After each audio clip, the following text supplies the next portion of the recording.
Hello दोस्तों, आज हम पढ़ते हैं एक ऐसा टॉपिक जो आपके केमिकल के काइनेटिक्स में पढ़ते पढ़ते आपके लिए रह जाता है। एक ऐसी चीज़ है जिसको आप अगर सोचेंगे नहीं तो शायद जनरली लोकल कोचिंग वगैरह में या जहाँ से भी आप पढ़ रहे होंगे वो पढ़ाते नहीं हैं। हम कोशिश करते हैं कि उसी तरह के वो एक ऐसा टॉपिक है जो मुझे लगता है कि यार ये बहुत सारे लोगों तक नहीं पहुँचा है, तो मैं उस तरीके का टॉपिक आप तक पहुँचा दूँ। तो चलिए शुरू करते हैं। देखिए, आप लोगों ने सबने पढ़ा होगा कि रेट ऑफ रिएक्शन जो होती है वो होती है ROD upon stoichiometric coefficient of A और ROA upon stoichiometric coefficient of whatever B और something else, right? Will take this and the reaction is like this, ठीक? Will take X and Y।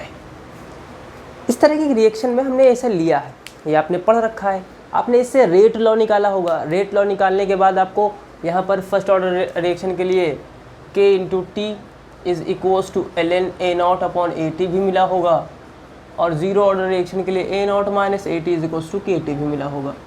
लेकिन मैं आपका ध्यान खींचना चाहूँगा उस तरफ कि जो आपको K मिला है, ये K क्या है। जब आप इस K के बारे में जानने की कोशिश करेंगे मेरे दोस्त, तो आपको ये पता चलेगा कि जो K है, हमने पढ़ा है कि जो रेट ऑफ रिएक्शन है वो इफेक्ट होती है कंसंट्रेशन ऑफ रिएक्टेंट से। तो ये जो K है ये basically rate constant of for reaction नहीं है, ये सिर्फ rate constant for what, disappearance और फॉर रिएक्टेंट है, इसके अलावा और कुछ नहीं। इसके ऊपर कई बार आपसे क्वेश्चन पूछे जाएंगे, मैं समझाता हूँ आपको क्या है। हमें पता है कि हम रेट लॉ डायरेक्ट नहीं लिख सकते हैं अगर वो कोई रिएक्शन हमें बताई नहीं गई है कि एलिमेंट्री है। सपोज करो कि हमारे पास एक रिएक्शन है जो है 2A कन्वर्टिंग इनटू प्रोडक्ट, और आपको कुछ नहीं दिया है, तो आपका इसका rate law R is equals to KA² लिख सकते हैं? नहीं, ऐसा नहीं लिख सकते। तो अगर ऐसा नहीं लिख सकते तो हम कैसे लिख सकते हैं? इसकी पावर X लिख सकते हैं। और जब आप इसकी पावर X लिखते हो तो इसका मतलब ये है कि हमें इसका ऑर्डर नहीं पता है। लेकिन सपोज करो कि आपकी यही रिएक्शन है और आपको इसका ऑर्डर बोला जाए कि इसकी ऑर्डर कितनी है, फर्स्ट है, और जो रेट कांस्टेंट फॉर रिएक्शन है वो कुछ आपको X दिया हुआ है, X सेकंड इनवर्स, राइट?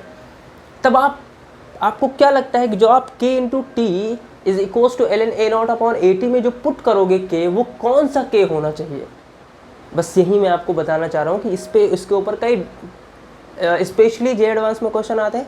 लेकिन चूँकि जो ट्रेंड चला है कि जे एडवांस के क्वेश्चन को छाप दिया जाए उठा के किसमें, जेईई मेंस के अंदर, उसके लिए आपके लिए काम आ सकता है। और आपको इस समझना बहुत ज़रूरी है कि यहाँ पर क्या हो रहा है। तो देखिए, आपको समझिए, हमको अगर ये लिखना है रेट ऑफ रिएक्शन, और अगर हम रेट ऑफ डिसअपीयरेंस भी लिखेंगे तो हमें पता है इसका क्या होगा, K into D is what, A raise power something whatever it is upon stoichiometric coefficient of A, और K इंटू डी यहाँ भी इसका भी रेट लॉ ऐसे ही लिखा जाएगा, क्योंकि सिर्फ और सिर्फ किस पे डिपेंड कर रहा है, वो कॉन्सेंट्रेशन ऑफ रिएक्टेंट पे डिपेंड कर रहा है, प्रोडक्ट की कंसंट्रेशन पे डिपेंड नहीं करता है वो।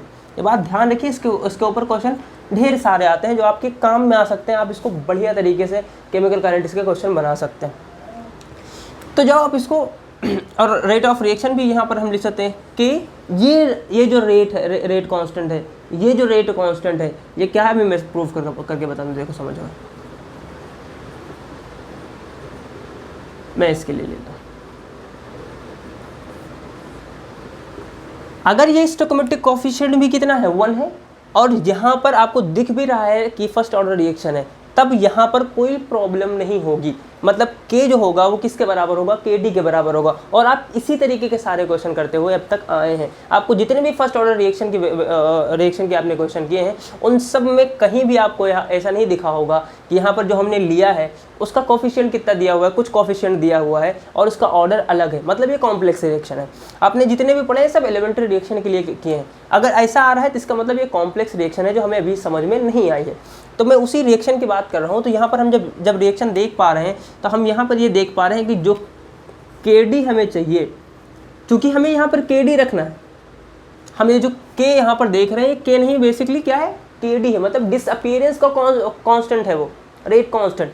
आप यहाँ पर देख पाएंगे जब आपने यहाँ से डिफरेंशिएटेड रेट लॉ से जब पूरा आपने डेरिवेशन किया होगा तो वहाँ पर minus d/dt is equals to KT आपने किसका लिया, आपने सिर्फ और सिर्फ भाई साहब इसका कंसंट्रेशन की वजह से रेट लॉ निकाला है। पूरा रेट लॉ जो आपने उसके बात किया है, जितना इंटीग्रेटेड रेट लॉ आपने बनाया है वो सब और सब किससे बनाया है, सिर्फ कंसंट्रेशन ऑफ रिएक्टेंट से। तो उस वजह से वहाँ पर वो क्या है, वहाँ पर सिर्फ वो KD है, उसके अलावा और कुछ नहीं। आपको ये बात ध्यान रखनी है बहुत ध्यानपूर्वक। तो हम यहाँ पर ये समझेंगे कि KD की वैल्यू क्या आएगी, K मल्टीप्लाई। और इस तरीके के क्वेश्चन कई बार आए हैं आपके उसमें, वो क्वेश्चन आपको समझने में भी बहुत ज़रूरी है। ये आपको कॉन्सेप्ट समझना बहुत बेइंतहा ज़रूरी है। आपको ये समझ में आना चाहिए, किसी भी हाल में समझ में आना चाहिए, क्योंकि अगर इस तरह का क्वेश्चन इस बार दिखा तो आपके लिए बहुत कामगार साबित होगा, क्योंकि आप एक कदम आगे होंगे और लोगों से जो लोग नहीं किए होंगे। पॉसिबली है, क्योंकि ये बहुत फ्रिक्वेंट वे में पढ़ाया नहीं जाता है, इस तरह के क्वेश्चन आते नहीं हैं, दिखते नहीं, तो ये क्वेश्चन जल्दी से नहीं पढ़ाया जाता है नॉर्मल कोचिंगों में। जो हाई फाई सैलरी वाली फीस वाली आप दे रहे होंगे, उनमें पॉसिबल है कि पढ़ाया जाए। देखिए, अब अगर हम एक क्वेश्चन लें, JEE एडवांस 2019 का एक क्वेश्चन है जो आपको दिख रहा है,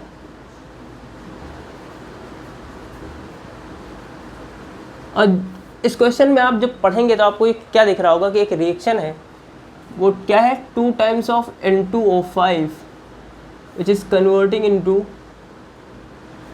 4 times of NO2 plus O2। चाहे यहाँ पर 4 टाइम्स NO2 होगा या 2 टाइम्स ऑफ N2O4, कुछ भी एक में से, ये रिएक्शन। और इसका रेट कांस्टेंट जो है, इसका जो रेट कांस्टेंट है, रेट कांस्टेंट ऑफ रिएक्शन दिया हुआ है, वो है 5 × 10⁻⁴ सेकेंड इनवर्स। और जब इसका इनिशियल टाइम था एट t = 0, इसका प्रेशर था 1 atm, और जब इसका t = y × 10⁻³ सेकेंड हुआ तो इसका प्रेशर टोटल जो आया वो निकल के आया 1. कितना दिया हुआ, जो भी दिया हुआ ना, 1.9 के जितना भी। तो हमें ये पता चला 1.9 atm। तो हमें यहाँ पर y की वैल्यू निकालनी है। अगर आप नॉर्मल मेथड लगाएंगे तो कोई दिक्कत नहीं आएगी, बहुत भयंकर सी गलती हो जाएगी, जिसमें आप इंटीजर टाइप क्वेश्चन था, आपको वहाँ पर फिल करना है। देखिए हम इसको करते हैं। अब देखिए, मैं ये रिएक्शन लिखूँ तो एट t = 0 पे मैं लिख सकता हूँ इसका अमाउंट कितना था, P0। इन दोनों का कुछ नहीं था। t = t पे मैं इसको देखूंगा तो P0 माइनस कितना जाएगा, x जाएगा, तो यहाँ भी x बनेगा और यहाँ बन जाएगा x/2। इन दोनों को ऐड करेंगे, P0 - x प्लस x/2, इसकी वैल्यू कितनी आएगी, 1.9। x से x चला जाएगा, यहाँ P0 की वैल्यू 1 है तो ये उधर जाएगी, तो 0.9 हो जाएगी। अच्छा, 0.45, ठीक है। तो यहाँ x की वैल्यू आ जाएगी कितनी, x/2 की वैल्यू आएगी 0.45, और x की वैल्यू आ जाएगी 0.9, राइट। अब इस x की वैल्यू को आप कहाँ पुट करेंगे, ये PT में पुट करेंगे, ये इस टाइम पे। तो यहाँ से PT निकल के आएगा P0 - 0.9 that is equals to what, 1 - 0.9 that is equal to 0.1। अब आप यहाँ पर अगर ध्यानपूर्वक देखें तो K × T जो आप लिखेंगे तो बेसिकली KD है। और जहाँ भी हमने आपको बताया KD के लिए आपको अगर ये जो स्टोइकोमेट्रिक कोएफिशिएंट है 2 है, तो यहाँ पर लिखा जाएगा rate constant multiplied by what, 2। Rate constant दिया है 5 × 10⁻⁴ × 2 दैट इज इक्वल टू 10⁻³ तो हम यहाँ पर लिखेंगे 10⁻³ इंटू T की वैल्यू हमें पता नहीं है, ठीक है। इज इक्वल्स टू यहाँ पर लिख लेते हैं ln P0/PT या कुछ भी लिख लो, इससे क्या फ़र्क पड़ता है।